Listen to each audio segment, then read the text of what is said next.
কলকাতায় একটা মিটিং হলো, বিশেষ একটা রাজনীতি দলের, আমি নাম বলবো না, মিটিং হলো না, সেই মিটিং এ এক দাড়িওয়ালা টুপিওয়ালা আমার বাপ মা তুলে গাল দিচ্ছে, দেখলেন না? আপনি রাস্তায় কাউকে দাঁড় করিয়ে কারো বাসেতে তার ধর্মীয় একটা কোনো পতাকা থাকবে, সেটাকে আপনি ভিড়কে ফায়দা নিয়ে খুলিয়ে দিলেন। এবারে সমাজের বুকে মেসেজটা খারাপ গেল না? ভালো জায়গায় তোমায় মাথায় রাখতে হবে না? গায়ের জোর দেখাচ্ছ, গায়ের জোর দেখালে হবে না বাপ, অনেক হিকমতে কাজ করতে হবে, নাহাই নিজের দেশটার ক্ষতি হয়ে যাবে। সবার উচিত রাজ্যের সিএম কে বলা যে আপনি সুপ্রিম কোর্টে যে কেস করুন, 230টা এমএলএ নিয়ে যান, সবাইকে দিয়ে কেস করান, এমপিদের দিয়ে কেস করান। আচ্ছা, একটা সাধারণ মানুষ কেস করা আর একটা সিএম কেস করা দুটো এক না আলাদা? একটা সিএম কেস করা মানে 10 কোটি লোক দাঁড়িয়ে বললো পুরো ভারতের মুসলমান যদি বিপদে পড়ো আমি তার জন্য আছি, ভারত বলে ফেলেছে। ঝোঁকের মাথায় জানছে বুকা, তো এ তো সব মাথা মুটা। হাসুনি, তোমাদেরকে মাথা মুটা মনে করে। আর না, এনআরসির সময় 8 জন এমপি ছিল না, তাদেরকে দ্বিতীয়বার আবার দেওয়া হলো, তোমরা সব জয়গান গেয়ে দিলে। একবারও জিজ্ঞেস করে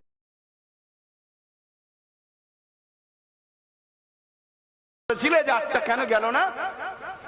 আবার এই সময়ে তো 3টে নেই, একবারও কেউ জিজ্ঞেস করেছো ওই 3টের জন্য কি বিচার করছেন? আমি এই জন্য কথা বলিনি তো, কেন আমি বললে মূল গোড়া ধরে কথা বলি, মূল গোড়া ধরে কথা বলি। তো ভয় হচ্ছে এই যা ওয়াচ করলাম, আজকে না আবার আমার বাড়িতে পুলিশ যায়। কেন? ঠিক এনআরসির সময় বলেছিলাম রাস্তায় নেবে মিছিল টিছিল না করে আপনি একটা কেস করুন না রাজ্যের পক্ষ থেকে, বা সেই দিনই আমার বাড়ি পুলিশ। বিশাল মিছিল হচ্ছে, মিটিং হচ্ছে, ভালো কথা, করো না। ওই মিটিং মিছিল থেকে আওয়াজটা তোলা দরকার আছে না? না, কেউ তুলছে? আমার কথা নিতে পারবেন কি জানি না। ভুল যদি ভাঙে, ভাঙার মতো ভাঙো, নাই ছিলে করাতে, এবারে নিয়ে যে চুলোই না ফেলে দেয়। বুঝতে পারছেন তো আজ নাকি? এতদিন ছিলাম কোথায়? চুলোই, চুলোতে ছিলাম। ওয়াকাফটা খেলো আমাদের নামে ছিল। পাগলামি যদি হয়ে যায়, ভুলভাল যদি হয়ে যায়, একদম পুরো চুলোই, কি বলে, করাতে ছিলাম, একদম ডাইরেক্ট চুলোতে পড়তে হবে। আর চুলোই ফেলার পরিকল্পনা অলরেডি হচ্ছে। কেন? আন্দোলনের নামে যে অসভ্যতা হচ্ছে, আমার ভয় হচ্ছে রাষ্ট্রপতি শাসন না হয়ে যায়। শুনছেন না শোনেননি? আর এটা প্ল্যান মাফিকই করা হচ্ছে রাষ্ট্রপতি শাসন করার। বললেই তো খারাপ হয়ে যাব। রাষ্ট্রপতি শাসন করার জন্য আমাদের মতো মুসলমানদের একদল রয়েছে যাদেরকে নাবানো হয়েছে। তোরা নাব, নেবে, শান্ত আন্দোলনের ভেতরে ঢুকে ফেতনা লাগা। সব আন্দোলনকে খারাপ বলছি না, আন্দোলনের উদ্দেশ্য ভালো, কিন্তু ফেতনা করানো হচ্ছে কেন? তখনই আওয়াজ উঠবে, রুকা যাচ্ছে না, রাষ্ট্রপতি শাসন দরকার। আর রাষ্ট্রপতি শাসন হয়ে গেলে তোমরা যতই লাভালাভি করো না কেন, মেশিনও তার ইশারায় চলবে, কাউন্টিংও তার ইশারায় হবে, সব জেগে দেখবে অন্য হয়ে গেছে। কিছু ঢুকলো মাথায়? না ঢোকে না ঢুকে থাকে, না ঢুকুক বাবা। কেন? এ বিষয়ে বেশি কিছু আর বলতে চাই না। অনেক গাল খেয়েছি বুড়ো বাপ মাকে, অনেক গাল খেয়েছি।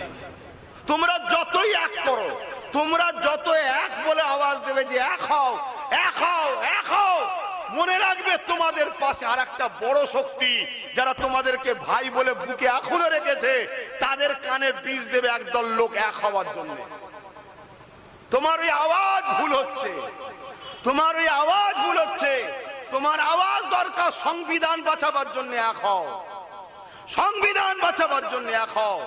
ওয়াকাফ যেমন একটা অন্যায় করে বিল করেছে, তার থেকেও একটা বড় অন্যায় হচ্ছে সংবিধান বিরোধী হয়েছে।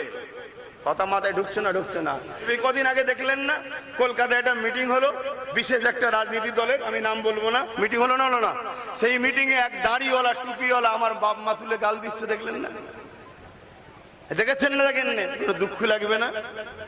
দুঃখ লাগবে না? লাগবে না? যারা তুই আমার যদি মনে হয় ভুল, তুই আমায় দুটো গাল দে। কিন্তু আজকে যদি আপনি সেই লাইনে না গিয়ে আপনি রাস্তায় কাউকে দাঁড় করিয়ে কারো বাসেতে তার ধর্মীয় একটা কোনো পতাকা থাকবে, সেটাকে আপনি ভিড়কে ফায়দা নিয়ে খুলিয়ে দিলেন। এবারে সমাজের বুকে মেসেজটা খারাপ গেল না ভালো গেল? আমি জানি যারা এই কাজ করেছে তাদের সঙ্গে হয়তো আন্দোলনকারীদের কোনো সম্পর্ক নেই, কিন্তু আন্দোলনকারীদেরকে সজাগ হতে হবে, কারণ এদের জন্য আমার দেশের ভ্রাতৃত্ব নষ্ট হচ্ছে। এই জায়গায় তোমায় মাথায় রাখতে হবে না, গায়ের জোর দেখাচ্ছ, গায়ের জোর দেখালে হবে না বাপ, অনেক হিকমতে কাজ করতে হবে, না হয় নিজের দেশটার ক্ষতি হয়ে যাবে। আমি বলছি না আন্দোলন করতে হবে না, আন্দোলন দেশ করতে বলেছে, কেন করবেন না? আন্দোলন সংবিধান করতে বলেছে, কেন করবেন না? কিন্তু আন্দোলন করতে গেলে কিছু প্রসেসিং আছে। সর্বপ্রথম প্রসেসিং হলো আইন যখন হয়ে যায় কোনো জিনিস, সেটাকে কাটতে গেলে আইনের অস্ত্র দিয়ে কাটতে হবে, তাই তো নাকি গো? আমাদের তো সবার উচিত রাজ্যের সিএম কে বলা যে আপনি সুপ্রিম কোর্টে যে কেস করুন, 230টা এমএলএ নিয়ে যান, সবাইকে দিয়ে কেস করান, এমপিদের দিয়ে কেস করান, পুরো রাজ্যে যত ওয়াকাফের যত সভাপতি সেক্রেটারি প্রেসিডেন্ট 77 বছর ধরে যারা খাচ্ছে কম বেশি, সবাইকে বলুন যে কেস করতে। কি এটা তো উচিত তো নাকি? না ভুলে গেল কথা? এরপরও যদি কোনো মুসলমানের বলে না তুমি আমার দিদির বিষয়ে বললে কেন, তোর উপরে খোদার গজব হওয়াই দরকার, তোর উপরে খোদার গজব হওয়াই দরকার। কথা বুঝে আসছে না? আমি কিছু ভুল বলছি নাকি? আমি ওর বিরোধী করতে বলছি? ওকে তো বলা দরকার। ও তো কলকাতায় দাঁড়িয়ে বললো পুরো ভারতের মুসলমান যদি বিপদে পড়ো আমি তার জন্য আছি, ভারত বলে ফেলেছে। ঝোঁকের মাথায় জানছে বুকা, তো এ তো সব মাথা মুটা। হাসুনি তোমাদেরকে মাথা মুটা মনে করে। আর না এনআরসির সময় 8 জন এমপি ছিল না, তাদেরকে দ্বিতীয়বার আবার দেওয়া হলো, তোমরা সব জয়গান গেয়ে দিলে। একবারও জিজ্ঞেস করেছিলে যে 8টা কেন গেল না? আবার এই সময়ে তো 3টে নেই, একবারও কেউ জিজ্ঞেস করেছো ওই 3টের জন্য কি বিচার করছেন? কত বড় ভাইটাল ব্যাপার। আমি এই জন্য কথা বলিনি তো, কেন আমি বললে মূল গোড়া ধরে কথা বলি, মূল গোড়া ধরে কথা বলি। তুমি আমি ধরো 1 কোটি লোক কলকাতায় নেবে বললাম, ধরো 1 কোটি লোক কলকাতায় নেবে বললাম, 8 কোটি লোক নেবে, আন্দোলন কে রুখে দেবে? ও তো আইন হয়ে গেছে। আইন হবার আগে না বলে আলাদা কথা ছিল, আমি 10 বছর ধরে বলছি। এখন করতে পারবে? এখন ওর সমাধান কিভাবে আছে? যে পথে ওরা আইন করেছে ওই পথে ওই আইনকে বাতিল করে নতুন আইন করতে হবে। দ্বিতীয় নম্বর হলো, ওর থেকেও বড় জায়গা হলো আমার দেশের সর্বোচ্চ আদালত সুপ্রিম কোর্টের দ্বারস্থ হওয়া। আচ্ছা, একটা সাধারণ মানুষ কেস করা আর একটা সিএম কেস করা দুটো এক না আলাদা?